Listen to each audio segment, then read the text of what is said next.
part of this is just self-actualization, and tattoos are really important for me. They've done a lot for my self-image, and part of my job as a therapist is to help people achieve their goals in life and their own self-actualization. So I'd be somewhat hypocritical if I didn't live a life true to myself while I'm encouraging my patients to do that for themselves. My name is Matt Davis. I am a tattoo collector. I go by the Inked Shrink on my social media profiles. My social media name came from the fact that I'm a psychiatrist by training, so meaning I went to medical school. I have a medical doctorate degree, and then I completed a residency in psychiatry, and I've worked as a psychiatrist for about the past 15 years. I grew up in an upper middle class home in New England in New Hampshire. I'm an only child. I definitely grew up in a home where art was pretty prominent. My dad is a really good artist. He's an attorney by training, but he loves to draw and enjoys art in all sorts of different mediums, and so that was a big influence for me. He also likes to collect art as well.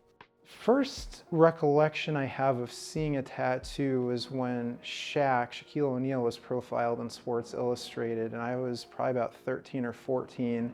He was talking about how he get a Superman tattoo on his bicep and how it was so transformative for him and how painful it was, but that he instantly became addicted to getting tattoos. And I thought, geez, this guy's such a badass, but if he's able to admit that it hurts him to get tattooed, but he still wants to go back, it's going to be a pretty significant thing for him. So from a pretty early age, I get pretty intrigued by them.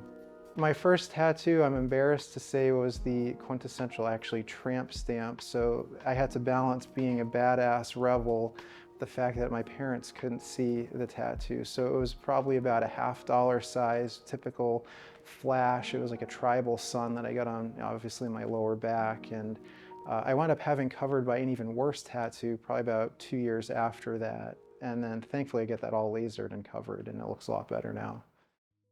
I would say it took my parents a while to come around to the fact that I was tattooed. I mean, I will say that in general, they've been very supportive of me and letting me kind of become who I am and not getting in my way too much. So there's just a lot of, I would say, avoidance of the topic. They just never really wanted to engage very much with me. And so it just went unsaid for probably literally decades, where it was just like this unspoken thing amongst us. And then in the last maybe 10 or so years, as I've started getting much more tattoo work done, they've obviously had to engage a lot more because it's just so out there. And it's, whenever I go out now, people always want to talk with me about my tattoos. And so they're sort of like the innocent bystanders. And so they wind up getting pulled into these conversations a lot nowadays, probably against their will. I also grew up in a Jewish household, and there's a lot of negative connotation around tattoos. My grandmother was, well, my whole mother's side of the family were Holocaust survivors. My grandmother had a tattoo, of course. And so that definitely was something that factored in for me, but I felt at the time then, and certainly much more so now, that being tattooed was actually a way of regaining control and not letting what the horrific things that my family endured affect me now. It's taking back control of that art form and that medium. When I was in medical school, I really had very minimal tattoo work. I just had a couple tattoos on my upper arms and my lower back. And I saw a few of my other classmates who similarly had some small but very concealed, not visible tattoo work. I felt that at the time, this is about 15, 20 years ago, that it wasn't going to be something that I'd be able to really delve into as a physician, where I'd be able to have visible tattoo work. But then when my daughter was born 10 years ago, I wanted to get a piece to commemorate her. And what was possible was just so amazing that I felt just pulled back in, as I had been when I was a teenager, to the idea of really wanting to get some beautiful, meaningful work.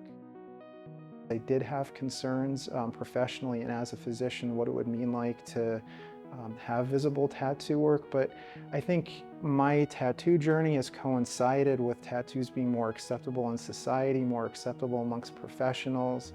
And thankfully I've worked jobs now where people have been mostly tolerant. I've never had any negative feedback from any supervisors.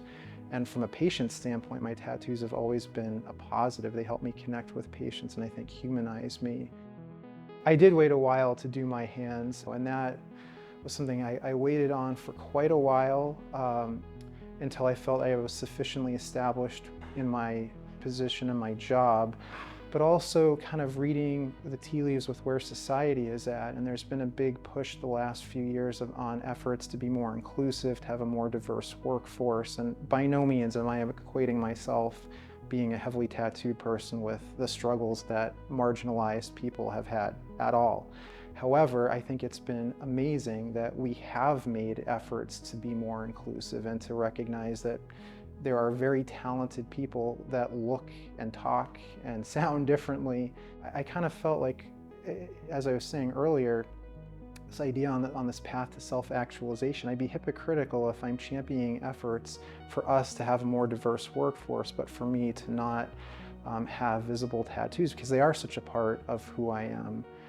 It's so cliche, right? But life is about the journey, not the destination. And so I think that that's kind of how I've started thinking about the tattoo work. Meaning that I think with life, you get to points where you feel some periods of relative contentment and complacency, and that's okay. It's good to get to those places where you can kind of just relax and chill out. But I think for most of us, there's always some desire to change or evolve or get better. And I see the tattoos as being an extension of that. So I guess my hope is that after these next few appointments, I'm done what's called my first draft. That's what I'm calling it, of my bodysuit. And maybe I'll have that period of complacency for some period of time, but then inevitably, as with any other aspect of life, I'll probably agitate to make some changes to it to somehow make things better or different, just to keep it fresh and interesting.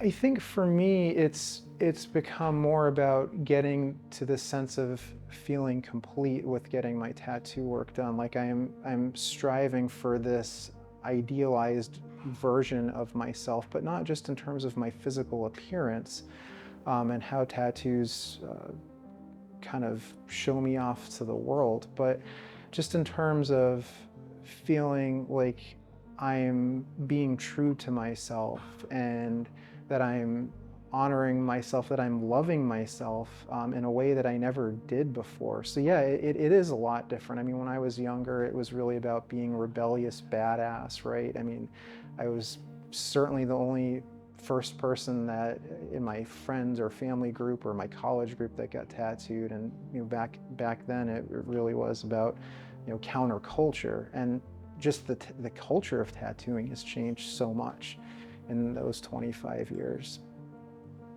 I don't think I have any tattoo regrets other than my tramp stamp and then cover up of the tramp stamp debacle.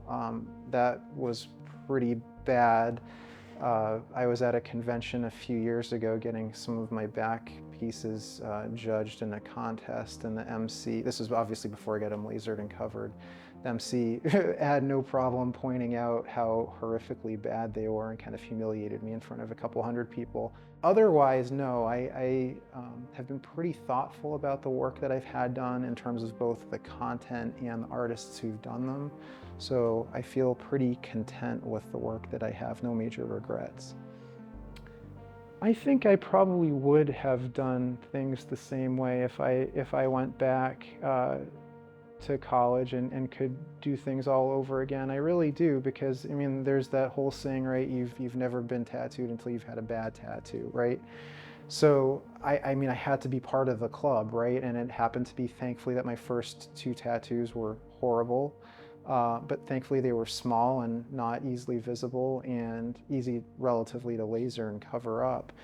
But I learned so much from that process, and I don't think I would have it any other way. And I also think, as I've talked about with the growth that I've experienced personally over the past few years, where I was at as a college kid trying to figure myself out, having a lot of negative self-image and trying to get control over my body, I also went and got the cheapest tattoos that I could, and I think that probably it was a function, of course, of being a relatively poor college student, but I think it also, in some ways, was a manifestation of how I felt about myself at the time. Like I didn't deserve something that looked better than that. And as I've gotten older and have learned to love myself more, I feel like, yeah, it's okay. I can allow myself to have these nice things.